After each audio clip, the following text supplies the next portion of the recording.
کراچی اور حیدرآباد میں سوئی سدرن گیس کمپنی نے گیس چوروں کے خلاف کارروائیاں تیز کر دی۔ گیس چوری کے الزام میں ایک ملزم کو گرفتار کر لیا گیا۔ سوئی گیس ترجمان کے مطابق کارروائی اسکیم 33 کے علاقے میں کی گئی، جہاں گیس چوری کے الزام میں ہوٹل مالک کو حراست میں لے لیا گیا۔ ملزم پاور جنریشن کے لیے گیس چوری کر رہا تھا۔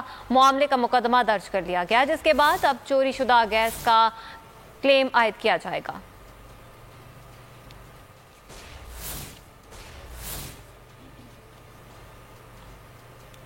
اے نور خدا، نور بصیرت کی طلب ہے، رمضان کا صدقہ تیری رحمت کی طلب ہے، مخفی ہیں اسی ماہ میں رحمت کے قرینے، گرداب سے نکلے ہوئے بخشش کے سفیر، گویا ہیں تیرے عشق میں ہم سب برابر، مجلس کو تو گلدستہ فردوس بنا دے، رندوں کو ثنائے شہ لولاک پلا دے، تو شم قلم کو ید بیضائی عطا کر، بچوں کو تو افطار میں تسنیم عطا کر۔